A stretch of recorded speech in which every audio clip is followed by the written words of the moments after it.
So welcome back to my YouTube channel. I am Avinash Thapa. मैले अगाडिको क्लासमा h को डाइमेन्सन र h को के निकालेको थिए युनिट निकालेको थिए है डाइमेन्सन पनि निकाले युनिट पनि निकाले र यति गर्दा हामीलाई के हुन्छ 2 मार्क्स आउँथ्यो। अब हेर त यसको लागि रिलेसन हामीले एनर्जी कस्ट एफ लगाएका थियौ है यसबाट हामीले प्लाङ्क्स कन्स्ट्यान्ट को डाइमेन्सन र प्लाङ्क्स कन्स्ट्यान्ट को युनिट निकाले। अब मैले युनिटलाई के गर्छु भन्दाखेरि अर्को फर्ममा लान्छु है यति गर्दाखेरि 2 मार्क्स आउँछ है। अब हेर त यहाँ के छ kg metre square per second छ है यति छ kg metre square per second छ। मैले हेर्दा यो सेकेन्ड -1 लाई 1/s लेख्न पाउँछ है हामीले यति लेख्न पाउँछ। र हेर्दा फोर्स भनेको के हो m * a हो। यसको युनिट हेर्दा kg metre per second square हो। यसलाई के लेख्न पाइन्छ यो के हो डिराइभ युनिट हो है डिराइभ युनिट हो नि त डिराइभ युनिट चाहिँ it's a compact is a whole derive unit हो। सो यसलाई हामीले के लेख्न पाउँछ न्युटन लेख्न पाउँछ। हेर्दा डिराइभ युनिट चाहिँ हेर कम्प्याक्ट फर्ममा न्युटनको टर्ममा लेख्न पाइन्छ। त्यही भएर यसलाई हामीले यस्तै टर्ममा ल्याइहाल्छौँ यस्तै टर्म बनाउँछौँ है केजी हेर त माथि मिटर मात्रै छ मिटरमा बनाऊ तल के छ हेर्दा सेकेन्ड स्क्वायर छ है यति गर।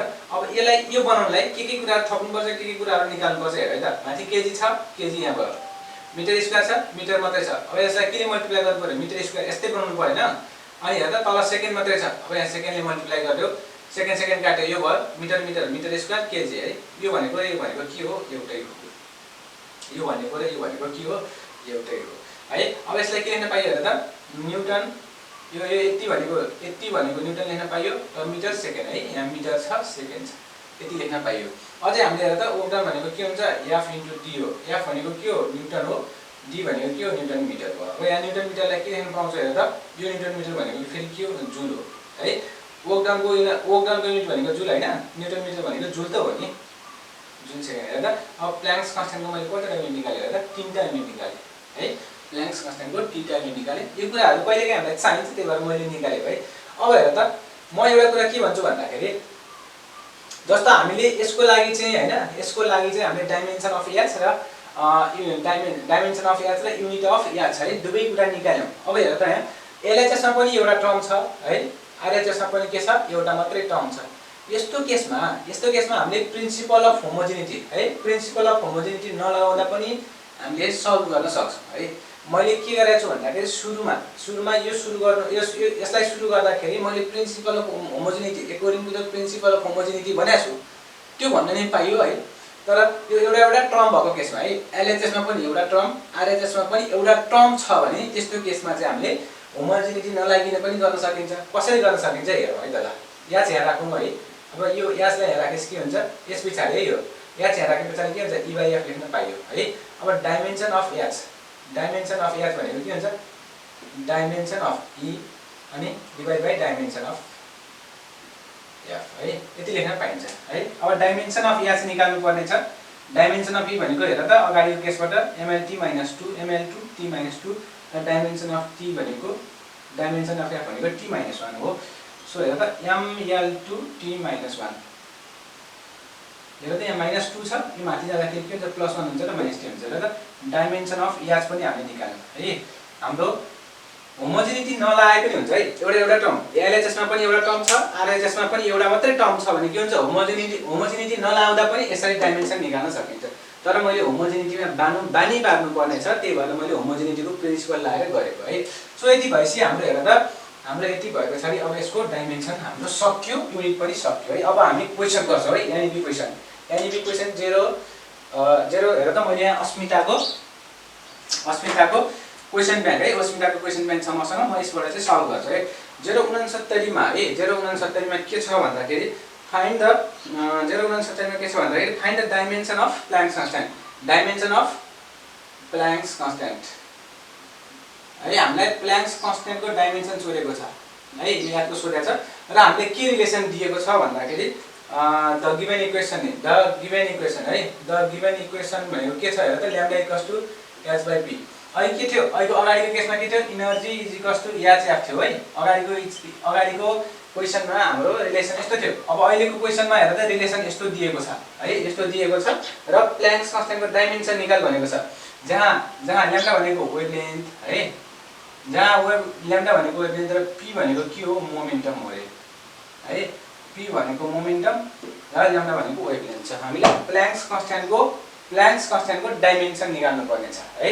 ल हामीलाई गिवन रिलेसन के छ लैम्डा = h/p हो कि हैन अथवा यहाँ हामीले h को डाइमेन्सन निकाल्नु पर्ने छ। h को डाइमेन्सनलाई LHS मा राख, h लाई LHS मा राख र ल्याम्डा र p लाई प्रोडक्ट गरेर अर्को साइडमा राख है। यति राखेपछि अब डाइमेन्सन लिनु पर्यो परेन? डाइमेन्सन अफ h, किनभने डाइमेन्सन निकाल्नु पर्ने छ। So dimension of lambda into dimension of p है। हामीलाई डाइमेन्सन अफ h निकाल्नु पर्नेछ, त्यही भएर h लाई LHS मा राखेको है। अब डाइमेन्सन अफ h भनेको हेर त, यो ल्याम्डा भनेको के हो बुझौँ है। यस्तो खालको एउटा वेभ यसरी ट्राभल भएको छ है, यसरी ट्राभल भएको छ। यो टुप्पो बिचको डिस्टेन्स पनि वेभलेन्थ हुन्छ है। यो तलको यो फेदको टुप्पो बिचको डिस्टेन्स पनि वेभलेन्थ हुन्छ। अथवा यसलाई क्रेस्ट भनिन्छ है। यो क्रेस्ट अथवा सक्सेसिभ क्रेस्ट के, यो र यो क्रेस्ट, यो र यो होइन कि यो र यो है, सँगै आएको क्रेस्ट बिचको डिस्टेन्स पनि वेभलेन्थ हो। र यो TROUGS ट्र है, सँगै आएको ट्र बिचको डिस्टेन्स पनि के हो? वेभलेन्थ नै हो। वेभलेन्थ भनेको के रहेछ? डिस्टेन्स रहेछ, त्यसको डाइमेन्सन के हुन्छ? L है। डिस्टेन्स रहेछ, डाइमेन्सन L भयो। सो डाइमेन्सन अफ p भनेको के हेर त, मोमेन्टम m इन्टु v हो, mlt - 1 है। अगाडिको केसबाट डाइरेक्टली लेखेँ है मैले, यो डाइरेक्ट लेख्दा पनि हुन्छ। डाइमेन्सन अफ h भनेको हेर त, अब L दुईटा L m L2 t - 1 है। ल हेर त, जताबाट गरे पनि डाइमेन्सन अफ h भनेको सेम आयो है। जताबाट गरे पनि के भयो? डाइमेन्सन सेम आयो। जुन रिलेसनमा पनि के हुन्छ? प्ल्याङ्क्स कन्स्ट्यान्टको डाइमेन्सन फरक पर्छ र प्ल्याङ्क्स कन्स्ट्यान्टको डाइमेन्सन फरक पर्दैन हैन। रिलेसन जुन दिए पनि एउटै आउनु पर्छ। अब अर्को क्वेशन पनि गर्छु है म। सरी, यहाँ 070 मा अर्को क्वेशन दिएको छ, if y = a + bt + ct² है। हामीलाई y भनेको यति छ अरे, जहाँ चाहिँ के छ? y भनेको डिस्टेन्स हो रे है, y भनेको डिस्टेन्स हो रे, अनि t भनेको के हो? टाइम हो रे है। अनि डाइमेन्सन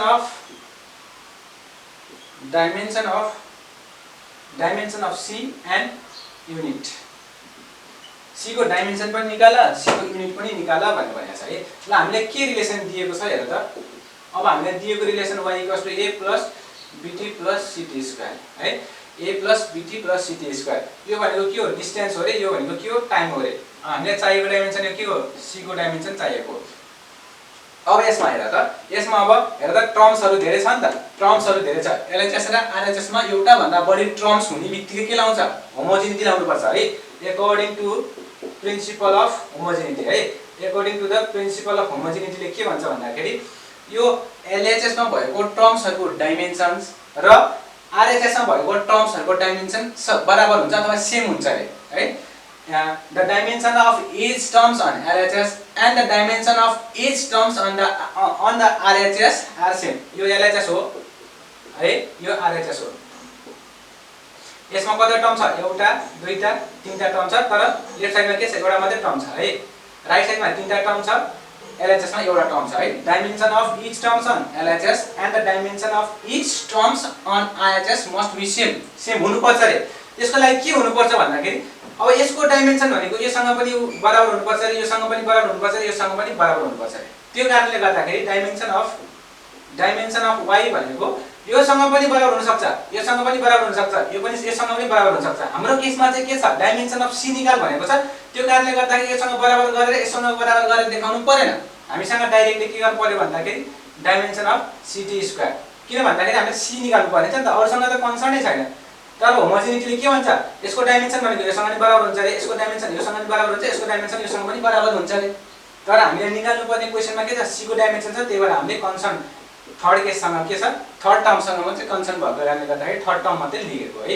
अब डाइमेन्सन अफ y भनेको हेर त, डिस्टेन्स हो। डिस्टेन्सको डाइमेन्सन के हुन्छ हेर त? l हुन्छ है। अब डाइमेन्सन अफ ct² हेर त, dimension of c into dimension of t² है।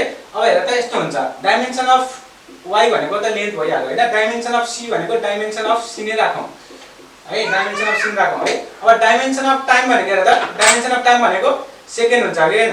डाइमेन्सन अफ टाइम भनेको डाइमेन्सन अफ t, mlt को फर्ममा t² छ, दुईटा छ नि त, त्यो भएर t² भयो है। अब डाइमेन्सन अफ c निकाल्नलाई, डाइमेन्सन अफ c निकाल्नको लागि डाइमेन्सन अफ, अथवा यस्तो गरौँ न, डाइमेन्सन अफ c है, यो यसलाई ब्र्याकेटमा राखौं। डाइमेन्सन अफ c भनेको के हुन्छ हेर त? l/t² है। एरेन्ज गरेको हो मैले, के गरेको छैन है। अब के हुन्छ? lt - 2, डाइमेन्सन अफ c भनेको lt - 2। यो भनेको के को डाइमेन्सन रहेछ एक्सेलरेसन है यो भनेको के रहेछ एक्सेलरेसनको डाइमेन्सन रहेछ सी भनेको के रहेछ एक्सेलरेसन रहेछ अब हामीले युनिट निकाल्नु पर्नेछ युनिट भनेको यहाँबाट हेर न एल भनेको के हुन्छ मिटर हो के हैन अनि यो के हुन्छ सेकेन्ड/2 यो भनेको के रहेछ एक्सेलरेसन रहेछ युनिट पनि आयो डाइमेन्सन पनि आयो सी को डाइमेन्सन आयो lt - 2 भनेको के रहेछ सी भनेको के रहेछ वास्तवमा एक्सेलरेसन रहेछ है यसको युनिट के हुन्छ एक्सेलरेसनको हेर त एल लेन्थ भनेको मिटर भयो टाइम भनेको के भयो सेकेन्ड भयो अनि माथि -2 छ अनि यसको पनि माथि -2 मिटर यो भनेको के लेख्न सकिन्छ m / सेकेन्ड स्क्वायर पनि लेख्न सकिन्छ है त अब प्रिन्सिपल अफ होमोजेनिटीले के भन्छ भन्दाखेरि हेर त अगाडिको जुन LHS जुन छ LHS मा भएको इन्डिभिजुअल टर्म अथवा जतिवटा टर्म छ त्यसको डाइमेन्सन निकाल र RHS मा भएको जतिवटा टर्म भए पनि डाइमेन्सन सबैको डाइमेन्सन निकाल र सबैको डाइमेन्सन्स के हुन्छ फाइनली सेम हुन्छ भनेको छ each terms on LHS को dimension each terms on RHS को डाइमेन्सन भनेको सबै सेम हुन्छ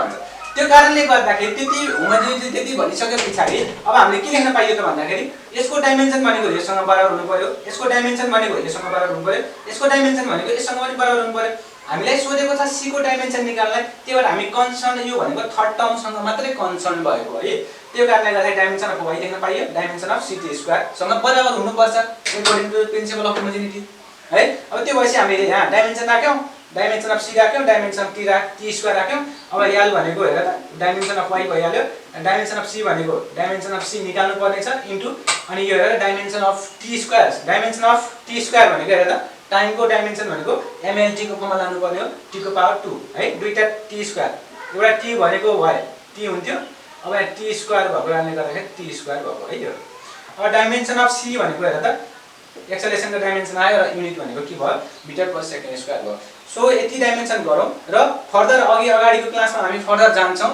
र आज